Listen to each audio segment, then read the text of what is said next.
Hello friends, मेरा नाम doctor Anshuman कौशल है। मैं एक लैप्रोस्कोपिक व लेज़र सर्जन हूँ और इस वक्त मैं आर्टेमिस हॉस्पिटल गुरुग्राम में यूनिट हेड हूँ in department of general minimal access and bariatric surgery में। आज मैं आपसे एक बहुत ही कॉमन टॉपिक के बारे में बात करूँगा, पाइल्स या बवासीर। इसको इंटरनल हेमोरॉइड्स भी कहते हैं। पाइल्स एक बहुत ही कॉमन समस्या है और ऑलमोस्ट हर 3 में से एक व्यक्ति इससे सफ़र करता है। पाइल्स बेसिकली जो हमारे वास्कुलर कुशन्स हैं एनस रीजन में, जब वो बड़े हो जाते हैं या कॉन्स्टिपेशन के कारण जब उनमें से ब्लड निकलने लगता है, उस अवस्था को कहते हैं। पाइल्स की भी कई ग्रेड्स हैं। ग्रेड 1 में सिर्फ खून निकलता है। ग्रेड 2 में मस्से भी बाहर आते हैं जो अपने आप अंदर चले जाते हैं। ग्रेड 3 में जो मस्से हैं उनको हमको पुश करना पड़ता है अंदर, और ग्रेड 4 में ये काफ़ी पेनफुल और तकलीफ़देह भी हो जाते हैं।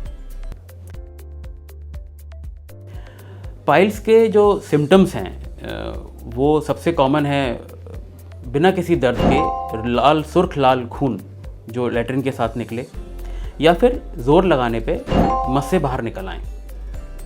इसके अलावा जो एनल एरिया है उसके आसपास खुजली होना या डिस्कम्फर्ट होना भी एक सिम्टम है।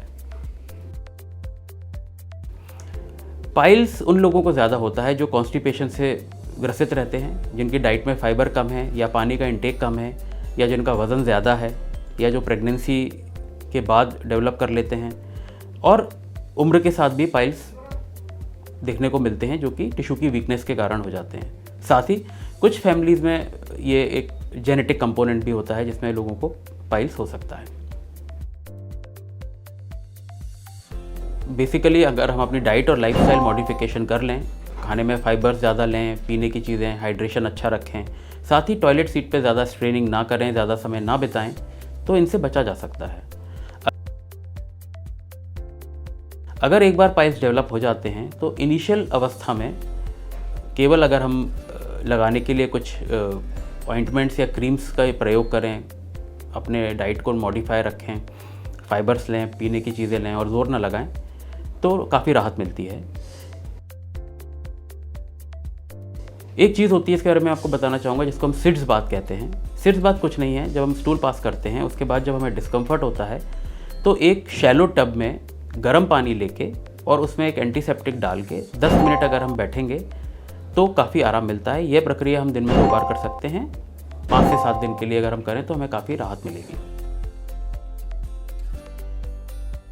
अगर पाइल्स ज़्यादा सीवियर हैं, पेनफुल हैं, ब्लीडिंग ज़्यादा है, मस्से बाहर निकलते हैं, तकलीफ़ देते हैं, तो उस केस में फिर सर्जिकल ट्रीटमेंट आवश्यक हो जाता है, जो कि स्टेपलर हेमेरोडोपेक्सी या लेज़र के द्वारा ठीक किया जा सकता है।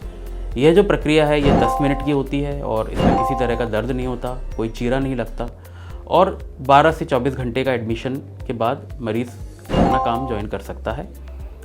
मैं आशा करता हूँ कि आपको ये जो मैंने जानकारी दी है आपके लिए फ़ायदेमंद रहेगी, और अगर हम अपना डाइट और लाइफस्टाइल को मैनेज करें और साथ ही जो टॉयलेट पे ज़्यादा समय ना बिताएं, फाइबर्स लें, पानी ज़्यादा पिएं, एक्सरसाइज करते रहें, वज़न पर कंट्रोल रखें, तो हम इस बीमारी से बच सकते हैं। धन्यवाद।